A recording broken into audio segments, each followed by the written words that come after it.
Where did it start? How did he get elected president of Toastmasters International? What can Toastmasters do for you? Why does your story need to be heard? Today, Michael will answer those questions and more in his presentation, Find Your Voice and Change the World.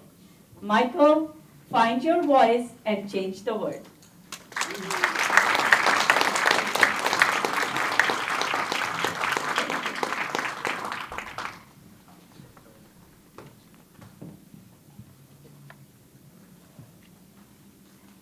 Once upon a time. Those four magical, powerful words tell us a story is coming, don't they? Look around you today and you will see that there are people every place telling stories. You go to a Starbucks cafe, what are they doing? Telling stories. You go to a beauty parlor, a hair salon, what are they doing? They're telling stories. You go to a health club, between exercising, they are telling stories. The reality is that we as a people are hardwired for stories. Have you noticed that? It doesn't matter what the occupation is, people are telling stories. And for me, that began, and many of us, when we were very young. Isn't that true? Do you remember, did you have parents that read you childhood stories? Favorite childhood stories? Little participation. What was your favorite childhood story that your mother or your father read to you? Anyone like to share? Cinderella. Cinderella. Excellent. That's another one. How about in the back there? Fletcher, I think it is. Wow. I heard Albert the dog and I think Slossie the horse. Yes, sir. Harold and the Purple Crayon. Oh, Harold and the Purple Crayon. Wow. Yes, ma'am. Ronald Dahl, Big Friendly Giant. Wow. Big friendly giant. So we all have those stories that kind of resonate in our mind. From the time that we are very young, we get acclimated, sensitized to hearing stories. And you know what? It doesn't change much as we get older. It doesn't change much. Now, when I was a boy, I had a woman who, my mother was kind of out of the house, who was a nurse, a caretaker, au pair, we would call them today. And she used to read a story to me called The Little Engine That Could. Do you remember The Little Engine That Could? Okay. And that story was read to me over and over again. There is a train that is piled with all kinds of good things. Toys, red-cheeked apples, candies. A full train is filled with this. The train is ready, trying to go over the hill to deliver to good boys and girls on the other side.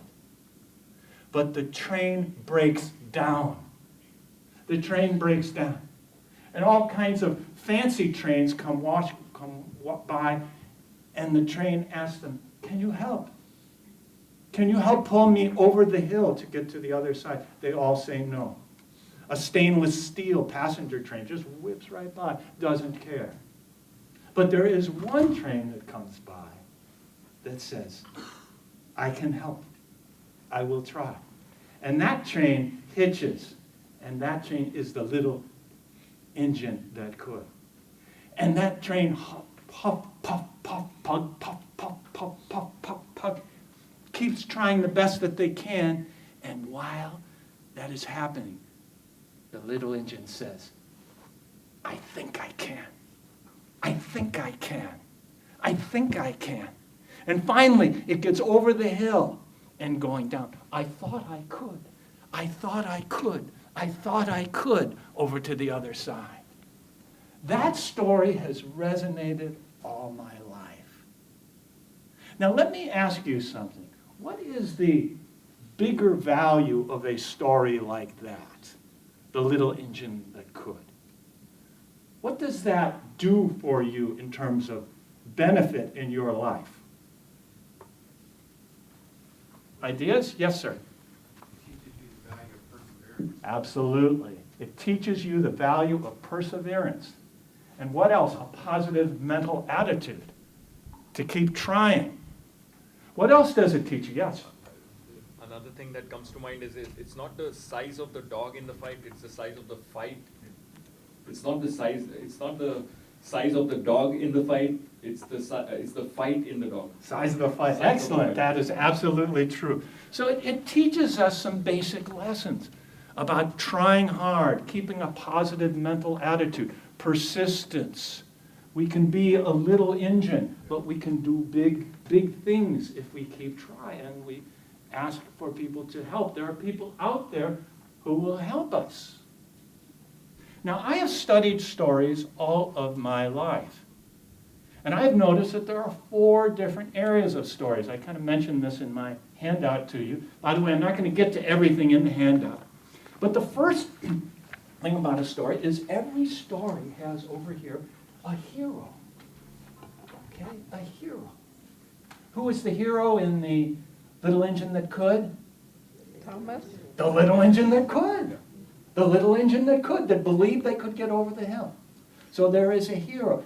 Every story has, after a hero, also has a purpose. Something they are striving to achieve. To do more, to be more, to have more. In this case, to get to the other side. So number 1 is a hero. Number 2 is a purpose. Number 3 is where it really makes it with your story. The crucible of conflict is what makes the story. Conflict. We're not going to get over the hill to deliver the toys to the boys and girls on the other side. Now, as we get older, those conflicts get more sophisticated and bigger along the way. And then there's the 4th area over here, and that is the resolution of the story. And that's very important for us as speakers because we want to explain, what does that story mean? What does it... Now, you can tell stories at an entertainment venue where you're just trying to make people laugh or have fun. That's valuable in itself. But for us as speakers, we are telling stories because we have a point. We want to make a point. And my point today is I want to do 3 things. I want to tell my story. Answer the questions, Shea. I want to hear your story. And then I want to talk about the Toastmasters story, our story. My story, your story, and our story together. It all started for me in the Midwest, the windy, cold city of Chicago, Illinois. I was born in Chicago, Illinois. Any people here from the Midwest at all? Good. There's someone. In Illinois or what state? Oh, there's my team. So, do you know what famous person was born in Chicago, Illinois, who's been in the news recently? The Pope. And I was born just a couple blocks away from where the Pope was born. Okay? So I have some holy blood within me. Now, I can't turn water into wine. I can't raise the dead. I can't raise the sick. But I was born in the same town as the Pope. And my hometown, Chicago, is known for pizza and for popcorn. Right? Deep dish Poperoni pizza. Poperoni pizza. And the Pope loves the White Sox, not the Chicago Cubs. Growing up, I grew up in Chicago in a single-parent household.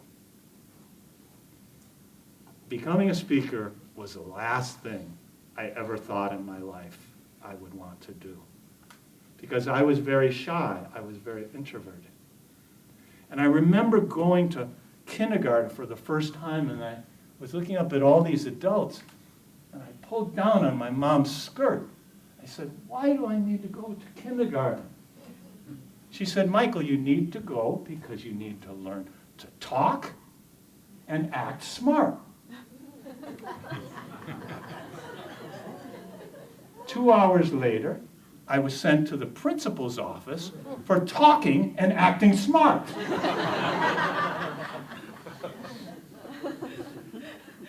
First grade, I spent the entire year of first grade looking out the window, enjoying all the things going out on the field. I could tell you everything about the kids playing stickball and soccer, but nothing about what was happening in the classroom. At the end, they said, "You need to repeat first grade." I went twice to first grade. I should have brought my suitcase to first grade. Growing up, I remember having a little bit of ADD. Has anyone heard of ADD? Yeah. So it stands for attention, deficit. Sir, that's a really nice shirt you've got on. The check. It really is a good-looking shirt. So that was a problem for me growing up, of being distracted, of going all over the place and not fitting. I was not fitting into the system along the way. And to be honest with you, it got worse. I had a drug problem. I was drugged to church. I was drugged to Sunday school. I was drugged to t-ball practice. Every place I was pushed to go, but I didn't know why I was being pushed to do it all. As I got into high school, I started dreaming of coming to California. I got admitted at University of California, Berkeley, to play water polo. As Rupali said, I was on the water polo team.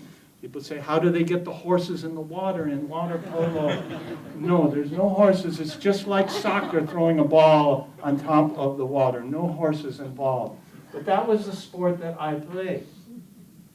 And I went about my business, doing my studying, my introverted self, until the senior year. I saw a bulletin board that said, "Join Toastmasters, stand up and speak out." Join Toastmasters, stand up and speak out. This was before internet or anything. And I became curious. I started thinking and realized that when I looked at my life, all of the men and women who were leaders were people who could communicate well. And I wondered, could I go to that Toastmasters club? Could I be a part of Toastmasters? Now let's be honest, for those of you who thought about coming to Toastmasters, did you have some hesitancy in the beginning? So I hesitated for 3 months. Yes, I'll go. No, I won't go. Yes, I'll go. No, I won't go. I went back and forth until finally, in March of 1985, my senior year at college, I walked in for the first time to that Toastmasters club at Cal Berkeley. It was the Cal Toastmasters Club. And that club was a ball of fire. I had never seen anything like it. 40 students, wall to wall along the back, having fun. It felt like a rock concert. They were jumping up, laughing, leaping, having all kinds of fun. And Dr. Smedley said that we learn in moments of enjoyment. Now that club was not following any of the rules. None of the rules. But they were having a wonderful time. And I sat down in that club for the very first time thinking, this is really fun. the Toastmasters people have. I had never seen people have this much fun without alcohol. Toastmasters people, they really know how to enjoy life. This was really good. And I was just starting to relax at that club meeting. And they said, table topics. Table topics, what's that? And then they called on my name for table topics. Being shy, I tried to recede and tried to pretend like I did not know I was being called. Have any of you tried that trick? It doesn't work. It doesn't work. There was a man in one of my classes, he started pointing, said, that's Michael Mataro over there. That is him over there. I got the question and I stood, and as I stood up, for the first time, I felt my heart pounding like a jackhammer. Have you ever felt that? My veins ran icy cold. My mouth became a dry, parched desert. And my brain was pulling out of the station with nothing attached. I didn't even hear the question. But at that moment, I felt the tremendous fear of the coldest Chicago winter in my life. And I had to make a decision. Was I going to stand up and try to be courageous to respond? And as I started to walk towards the front of the room, I heard in my voice, in my ear,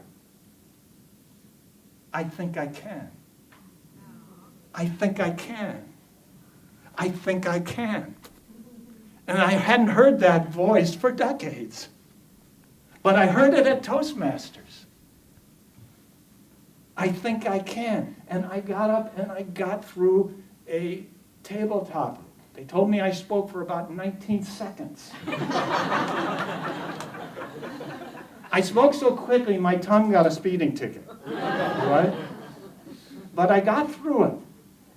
And when I sat down and my little tail hit the chair, there was silence and there was applause.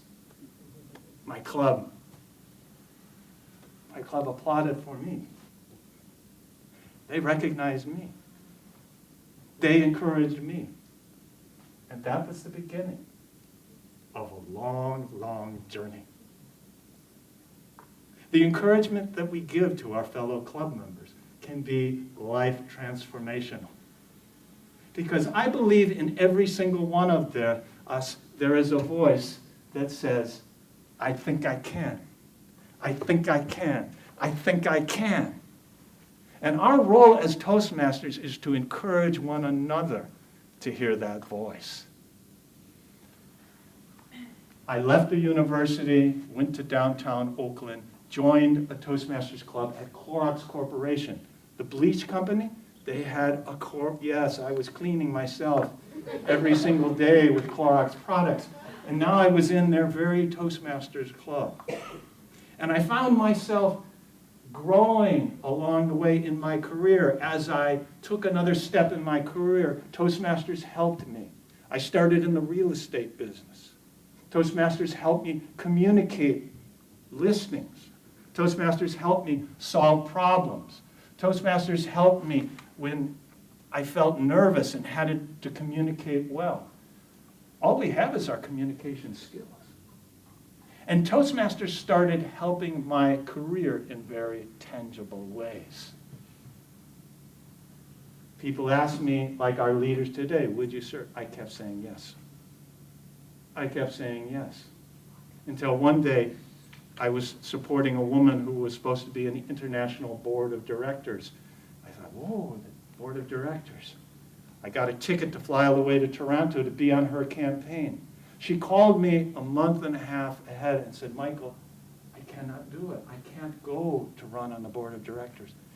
I just don't know who we can find from our region to run for the board of directors.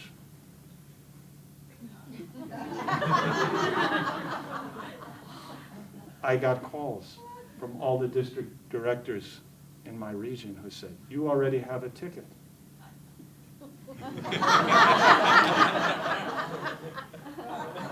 Why don't you run? And in my mind, I heard, I think I think I can. I think I can. I think I can. And I went to that conference. Henry Miller was there. And I felt a desire to contribute. I ended up winning the race and serving on the board of directors. One remarkable thing about Toastmasters is the world opens up for you if you serve and do your best at each position. I have to say that some of my positions I failed. When I was the club growth director, I was one club short of being distinguished. I still carry that. It's okay. You learn. But that's part of the Toastmasters experience. We have that crucible of conflict along the way, and it challenges us to be our best.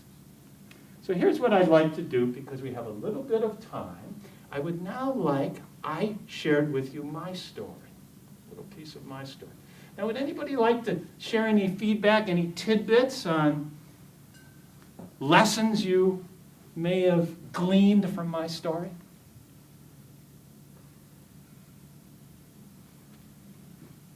There in the back, yes.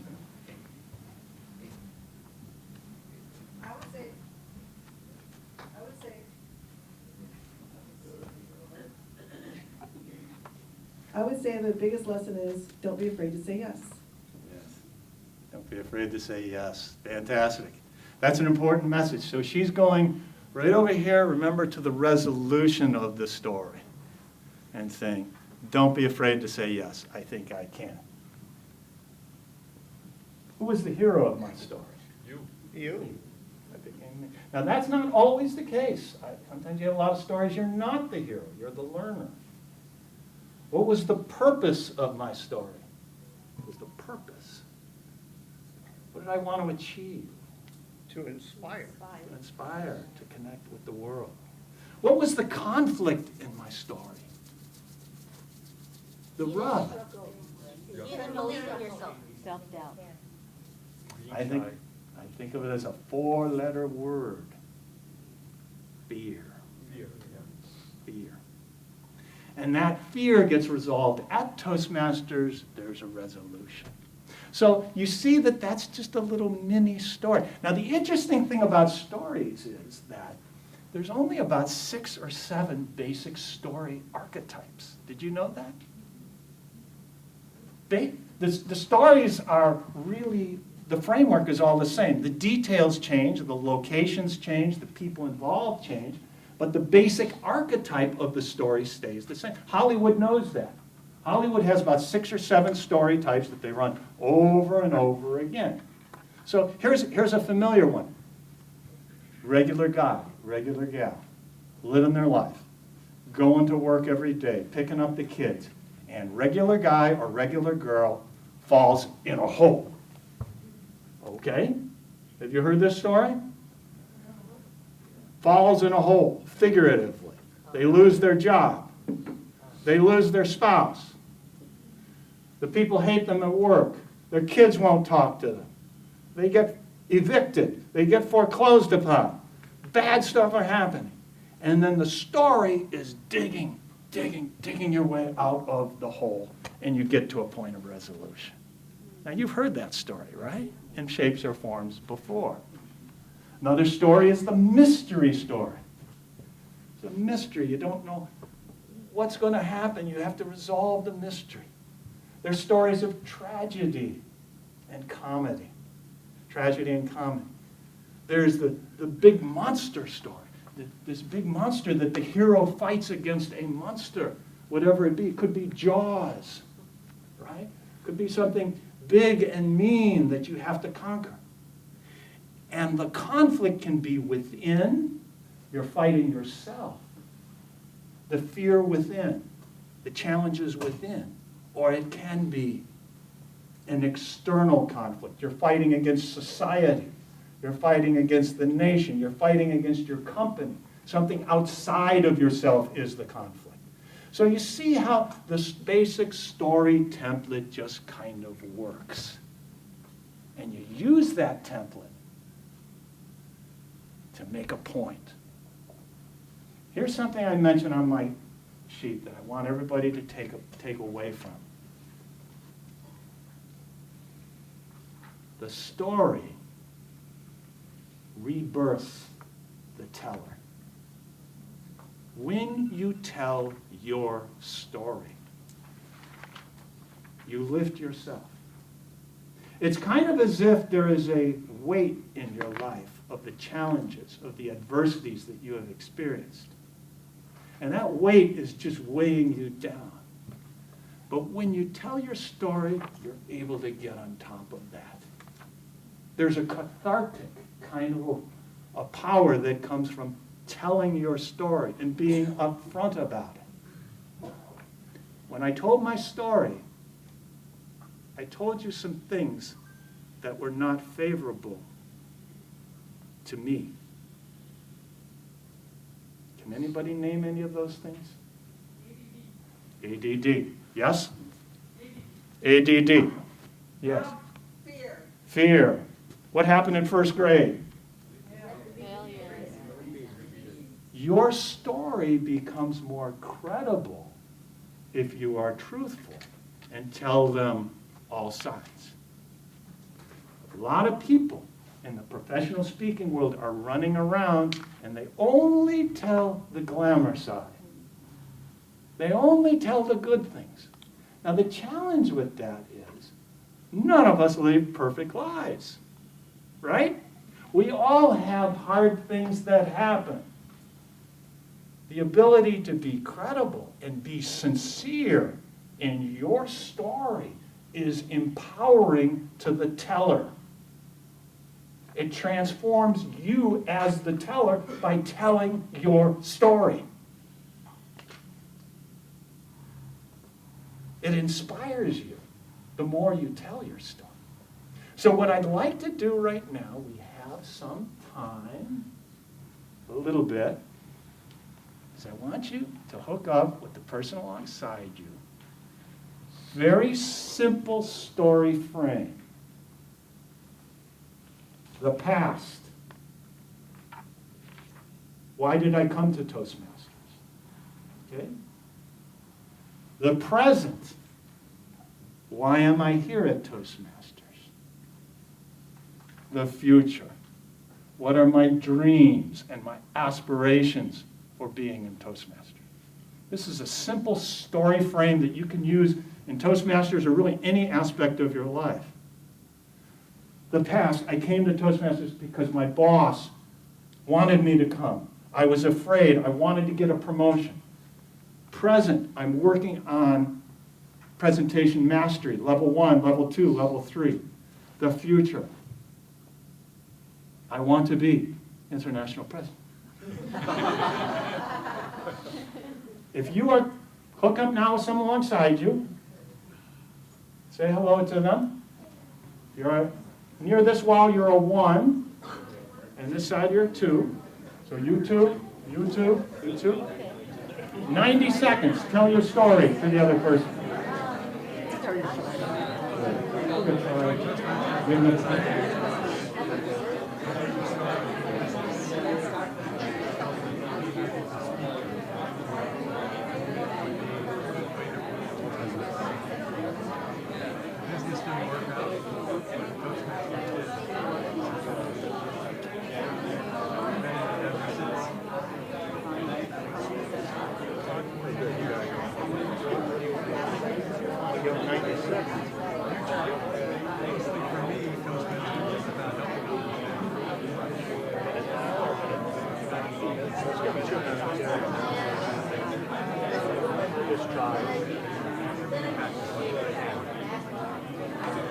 I started at Toastmasters to sign up down my tree because about 10 years earlier, I had a close encounter. I was a delivery manager for the Santa Clara Student Corporation, and I thought about trying to get somebody from Toastmasters to come to one of our meetings and do our presentation on being an MC. But back in 1993, there was no internet, and I had no idea how to get in touch with Toastmasters. So that came in late. But in 2000, I found a flyer security at the park. And a new club was starting at the county building down the street. So I went thinking that having been a caller, I might have something to offer. And here I am, 2 DTMs later, and it has totally enhanced. The Square and the Toastmasters have augmented each other. Cross-pollination. And for the future, well, I have my third DTM in sight. And I just sealed the deal on one of the elements I need. I'm going to be a sponsor. You guys ready? They're trying to get into something. Okay, switch around. Switch. And Switch. Switch. like Mr. Mentor. Everywhere I go. Switch. I have so much to give. And I'm just constantly looking for places. Switch it up if you haven't yet. Switch.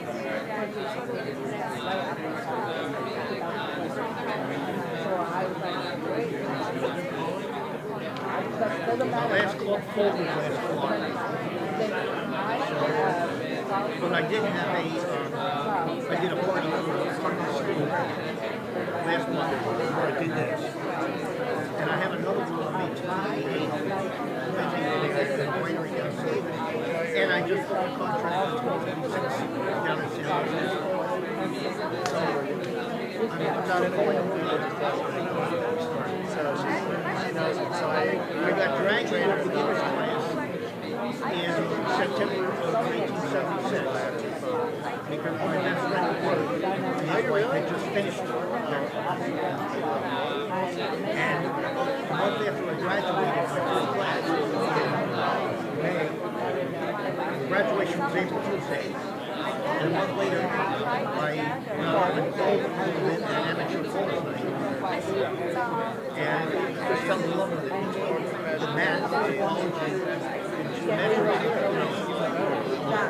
doing the square, making more skills, insane math skills, and singing, and puzzle solving. It was a natural fit.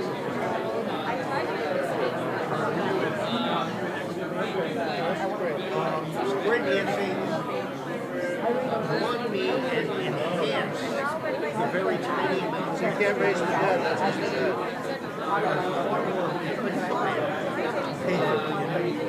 All right. Turn your mic back on. Yeah, both Toastmasters and Square dancing contributed to my All right. That feel. Let's have a little applause. Yeah, thank you. Let's do some clapping. So I know some of you had some stories. I saw you really getting into it. So remember, our story format is the past, the present, and the future. So Eric's going to help me. Who would like to share a little snippet of your story? Larger group will give you about a minute, 90 seconds. Past, present, future. Who'd like to share? Put your hand up. Great. So how about this man way in the back? Give him a round.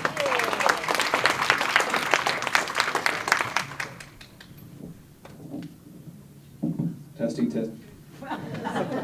Hello everyone, so my name is Braulio, and the reason why I joined Toastmaster, well, first and first, the number one reason is because I'm going to soften up my communication skills, because after leaving Texas, even after leaving Texas, San Antonio, Texas, 4 years, after my duty as a drill sergeant, I was getting told my communication style was too harsh, too aggressive.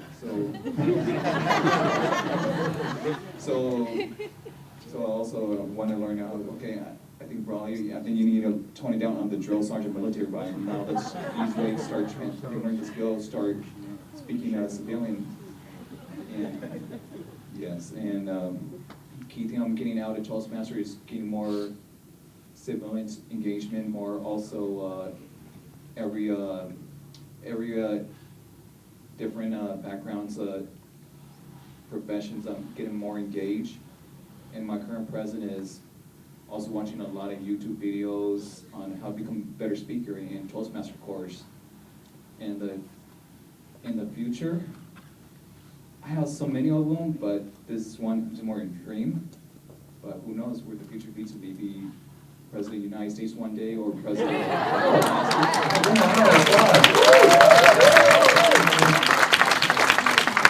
Eric disappeared. Thank you. Fantastic. Appreciate that. So I think we have time for one more, because we're running out of time. Someone come up for someone in the front. Hi, Ashley. Good to see you. How about this lady over here?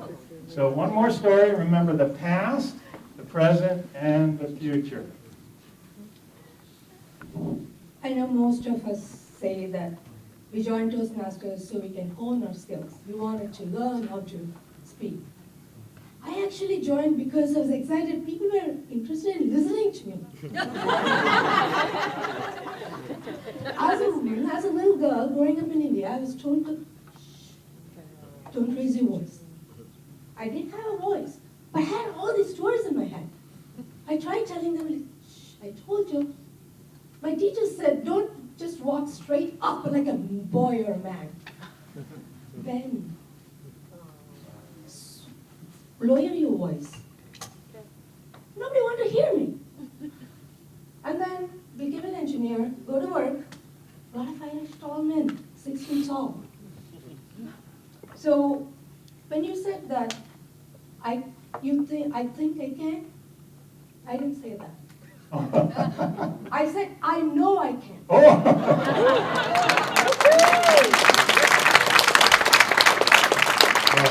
I kept that in my head day after day, week after week, month after month, year after year. I really believed it. So my husband joined actually Toastmasters, you know. And I was like, what is it? What is Toastmasters? He said, yeah, come and just check it out. So I go there first day, I'm like, oh my God, if I go stand up there and talk, nobody's going to say don't. In fact, they're all going to cheer me. And I get to stand on a podium. I said podium, not stage. I'm a trained dancer, so standing on stage or being on the stage, I love it. I become very alive. Give me a speaker or a mic, I just won't stop talking. Okay. Yeah, thank you. Hold on, thank you. Thank you. So for the woman. But I'm not her husband. Make sure I'm out here. For the woman who does it all, I have a little Toastmasters gift for you. So yes. And I also didn't forget our friend in the military. This is here. So I have my presidential coin. This will appreciate in value to get more and more for the man who is going to be the future president of the United States. I said it right here first.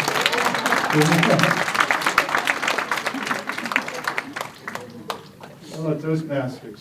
So you see what it's like telling the story. And that's what Toastmasters is really all about, is finding our voice, connecting with people, and telling that story, and refining it. Finding a story that is immersive, that engages with your audience. And you'll notice something about good stories. They connect us on an emotional level. Have you noticed that? So we buy in. It's not just this factual sequence. It's us. It's our spirit, our emotions. And I'd like to close today, a couple minutes, right, Anna? Yes. Sharing with you the story that has kept me fueled. And it is the story that fuels our organization, Toastmasters International. Serving as president of Toastmasters International, the wonder of that experience was seeing the world as one piece, seeing us as a connected world, building bridges of communication in the world that makes the world a better place. I want to challenge you with a story that it didn't start in an easy kind of a manner. It started with a man by the name of Ralph Smedley, who was born in 1878 in the town of Waverly, Illinois. I was born in Illinois, as I told you and my friend in the back. We are Illinoisans. He was born in a little town. And he graduated from a school called Illinois Wesleyan in 1903 and had an audacious, a bold dream. You see, back in that time, California had less than 2 million people, the entire state, in 1905. But there was a thing happening in the United States that was called urbanization and industrialization. And people were coming from the agrarian areas to the urban areas to work in industries.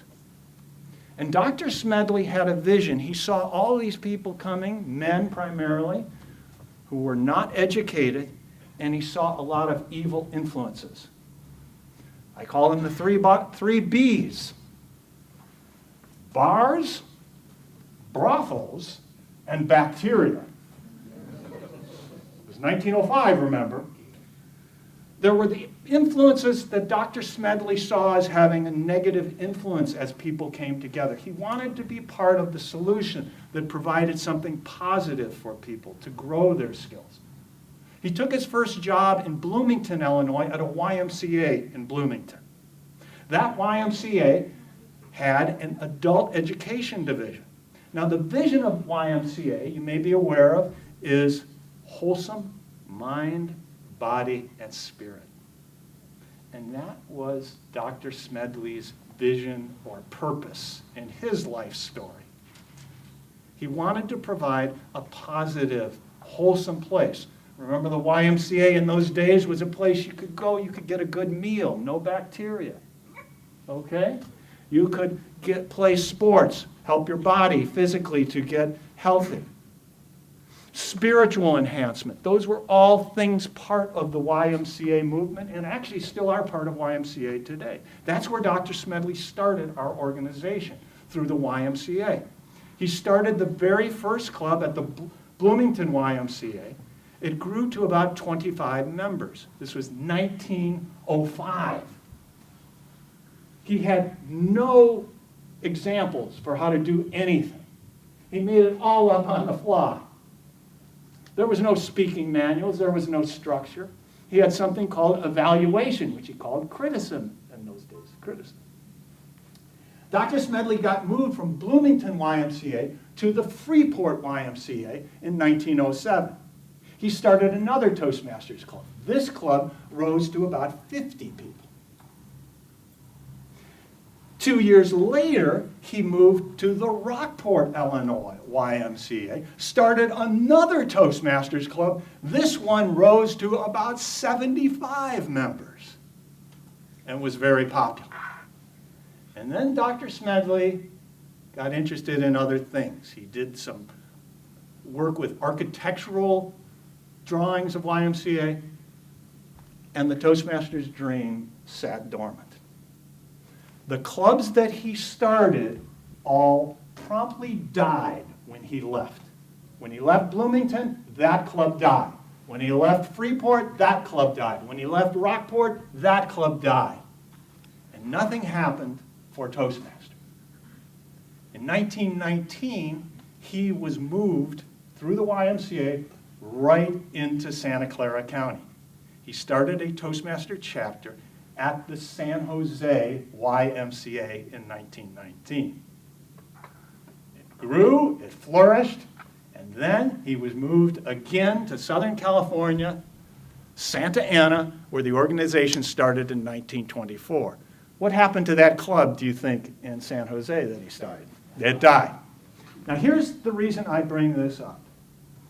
Every single prototype of Toastmasters International failed.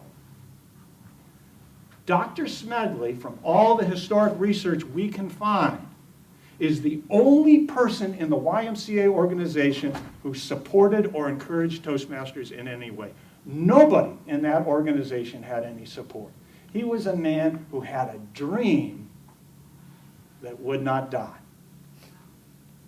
When Dr. Smedley came to Santa Ana to finally start our organization. He had failed for the previous 19 years.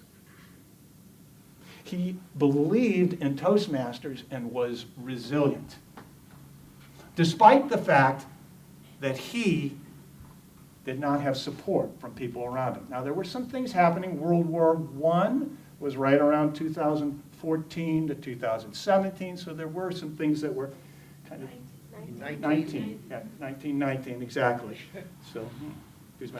So my point in this is that Toastmasters as an organization came through the struggles. How are we doing today? Henry? Are we coming through struggles? Folks, we are going through the most difficult time as an organization we have ever been through. COVID threw us off our game. COVID threw us off our game. And most of our districts in North America have been diminishing in members and clubs. I suggest to you that this year is when we change. This year is when we begin to move forward in a positive way. And think about that little engine, the engine that said, I think I can. I think I can. I think I can. And the way we are going to do that is by each one of us telling our story. That's how we change the world. The story of the military, of what you learned from being a drill sergeant and coming to Toastmasters and communicate in a way that is understandable, acceptable, sensitive, and impactful. It's been a pleasure to speak to you today, to hopefully share with you 3 stories: my story, your story, and our story. Madam Toastmaster.